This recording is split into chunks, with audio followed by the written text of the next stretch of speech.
to NATO where a NATO country gets attacked, but they're not paying enough dues, so the United States doesn't defend them? Well, I've said that to them. I said, if you're not going to pay, we're not going to defend. I said that 7 years ago. And because of that, they paid hundreds of billions of dollars. I said, if you're not going to pay your bills, we're not going to defend you.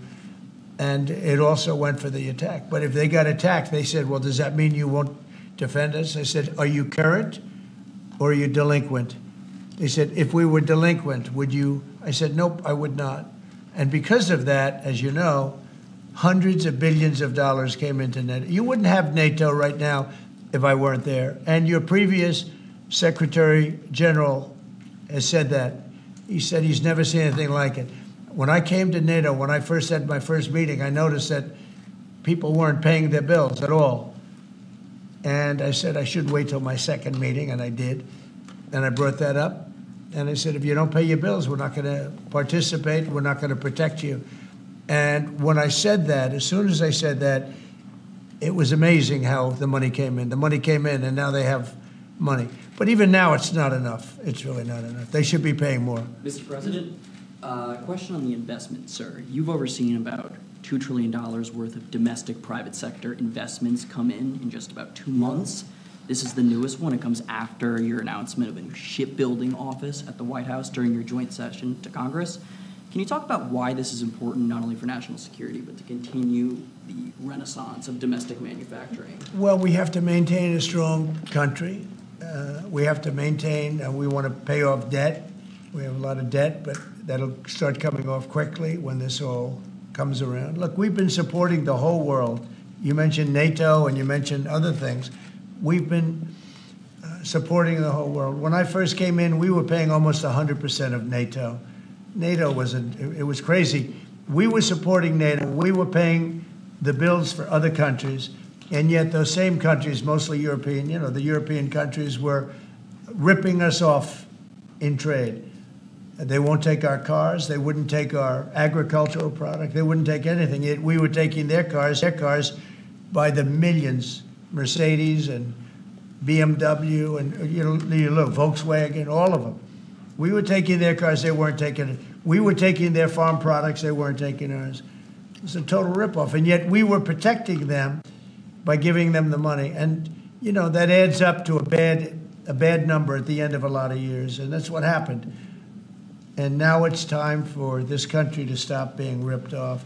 I had that done very much in the first administration, but then we had to focus on other things at the very end with COVID.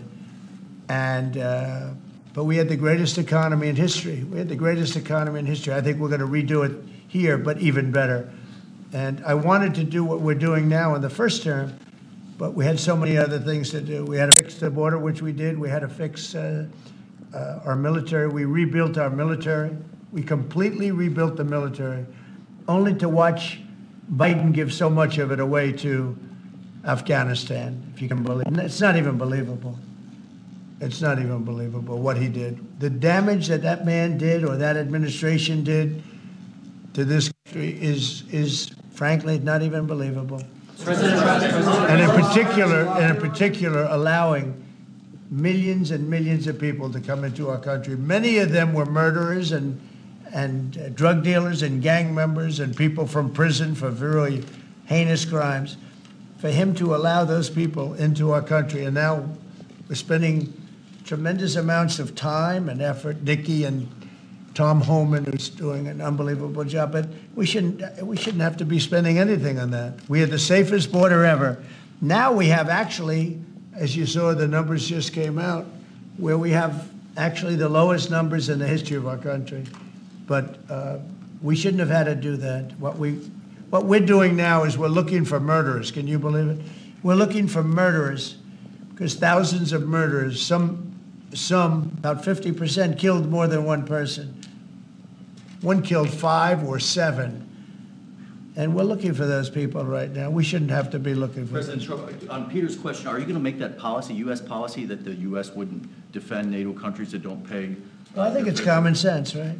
If they don't pay, I'm not going to defend them. No, I'm not going to defend them. I got into a lot of heat when I said that. You said, oh, he's violating NATO. And you know, the biggest problem I have with NATO, I really, I mean, I know the guys very well. They're friends of mine. But if the United States was in trouble and we called them, we said, we got a problem, France, we got a problem, a couple of others I won't mention. Do you think they're going to come and protect us? They're supposed to.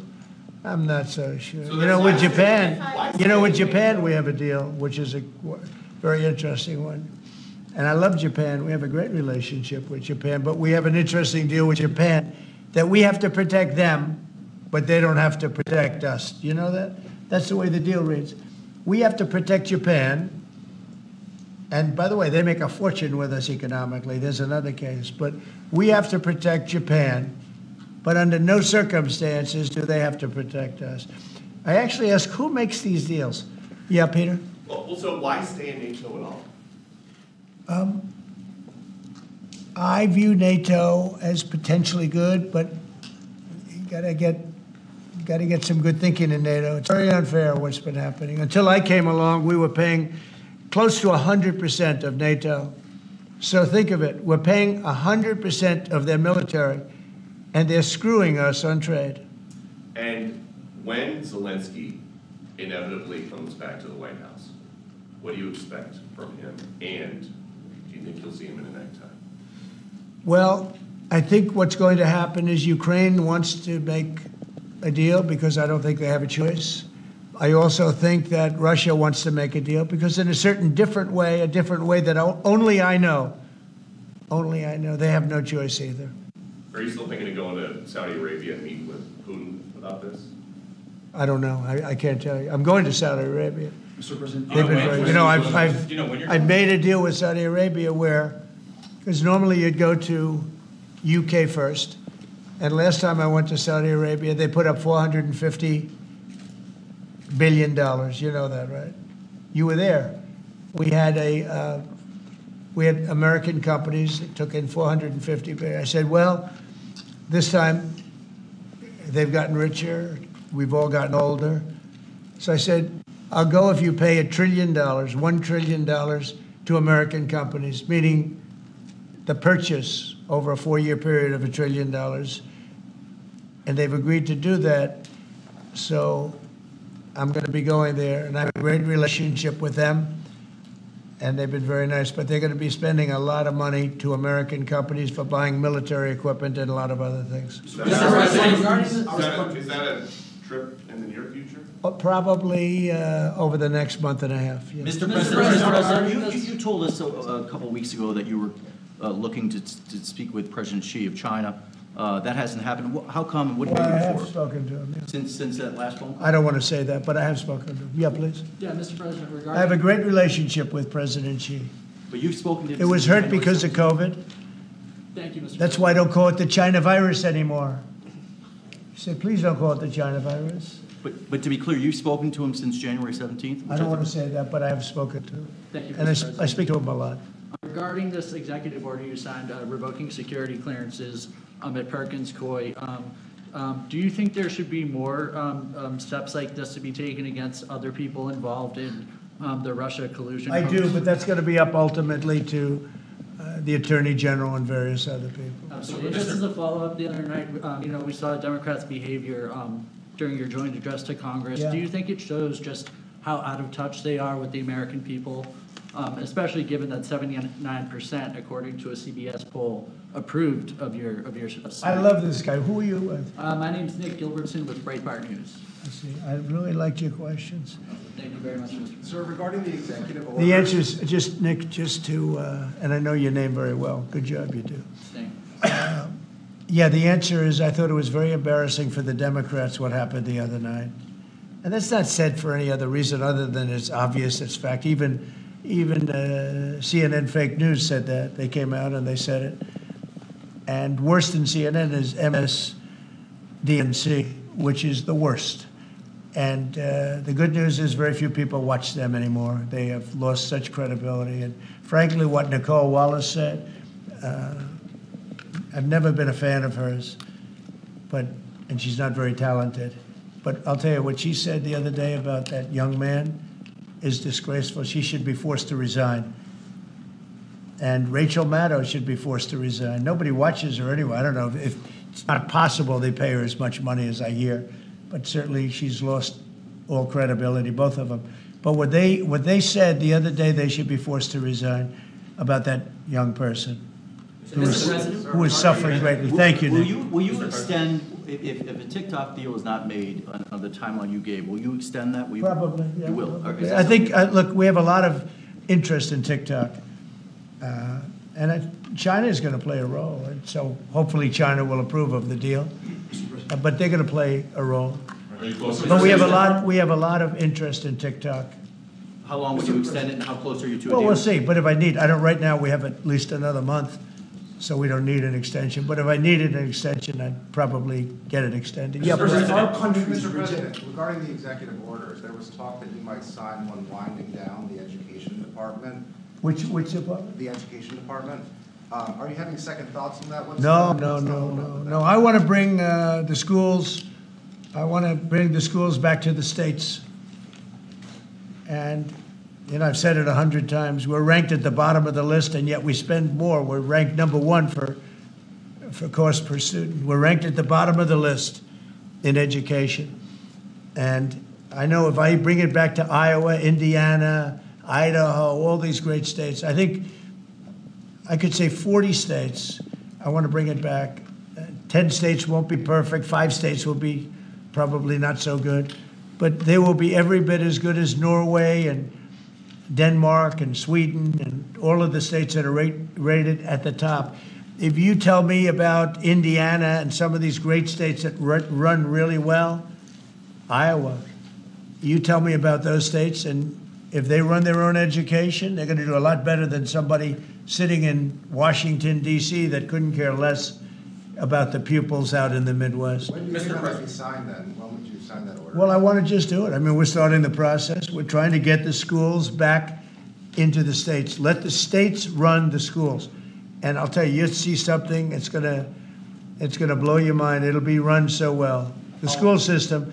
And I also believe in school choice, but that will take care of itself. A follow-up to that, Mr. President, if the education department were eliminated, how would you see sort of what department, what agency would handle student loans and the other types of federal That would grants be brought that the in, education yeah, that department- would be brought into either Treasury or Small Business Administration or Commerce. And we've actually had that discussion today. I don't think the education should be handling the loans. That's not their business. I think it'll be brought into small business maybe. Kelly really liked it and really would like to do it. So the loans would be brought into a group where they really do that. And I think it should be good. That is, by the way, the most complicated thing in moving. But it's very simple if you do that. And the same for like federal grants. Rejected your plan to move out more than 2 million people out of Gaza. What's your reaction to that and to Egypt's plan and to this meeting that happened? Out of Gaza? Yeah. I think that Gaza's a mess. And I think that Gaza could be good. I think it's got to be run properly. But right now, Gaza is an absolute mess, and it has been for many, many years and decades. Yeah, Peter, did you have one more? I did, yeah. They have these 2 Starliner astronauts stuck in space for 8 months. Have you spoken to them? They left them alone. Biden left them up there. And what do you know about that? I know everything as about it. I said, we have 2 astronauts that are stuck in space. I have asked Elon, I said, do me a favor, can you get him out? He said, yes, he is preparing to go up, I think, in 2 weeks. What do you know about how this went down? Because he's saying that the Biden White House was offered some kind of SpaceX rocket to go get these guys, and they said no. That's what I heard. I can't tell you that, but that's what I heard. But Biden was embarrassed by what happened, and he said, leave them up there. I would have said, if you're embarrassed, you got to get them out. Elon is right now preparing a ship to go up and get them. I'm sure that they will see this in space. What is your message to We love you, and we're coming up to get you, and you shouldn't have been up there so long. The most incompetent president in our history has allowed that to happen to you, but this president won't let it happen. We're going to get them out. We're coming up to get you. I've authorized Elon. I said, can you get them out? Because, they've been left up there. I hope they like each other, but maybe they'll love each other. I don't know. But they've been left up there. Think of it. And I see the woman with the wild hair, good solid head of hair she's got. There's no kidding, there's no games with her hair. But, and you know, there's a danger up there too. They can have some failures up there that would be very bad. You got to get them out. So I've authorized Elon a week ago. I said, you know, we have two people up there that Biden and Kamala left up there, and he knows it very well. I said, are you equipped to get him? He said, yeah, he's got a Starship, and they're preparing it right now. And so Elon is going to go up and get him. Should I go on that journey just to be on the ship when we stop? If that's an option, yes. I should do it. Oh, that's terrible. I thought he liked me. I thought he liked me. I thought, Maria, should I do it? Well, you should then come. Stay here. Maria likes me better. President Trump, Stay you should here. then come back from space. Well, when they come back, I'll greet them. How about that? Mr. President. No, we're going to get him out. I've authorized Elon Musk to go and get him, and he's prepared to do so. Mr. President, what are you making of the market sell-off this week? I think it's globalists that see how rich our country's going to be, and they don't like it. You know, there's a big market out there. But again, they've been ripping off this country for years, and now, and they're going to do great. Everyone's going to do great, but we can't let this continue to happen to America. Otherwise, we're not going to have a country any longer. Thank you very much, everybody. Thank you. Thank you very much. Great. Thank you, Nick. अमरीकी सदर की गुफ्तगू आप मुलाजा कर रहे थे। अमरीकी सदर ने टैरिफ मौखर करने के एग्जीक्यूटिव ऑर्डर पर दस्तखत कर दिए। मेक्सिको और कनाडा पर टैरिफ को 2 अप्रैल तक मौखर किया। 2 अप्रैल अमेरिका की तारीख का अहम तरीन दिन होगा, ये कहना था अमरीकी सदर ट्रंप का। गुज़िश्ता दिनों में रूस और यूक्रेन के साथ अहम पेशरफ्त हुई है। यूक्रेन मुआहदा चाहता है हमास को गजा में तमाम यरगमालियों को रिहा करना हो।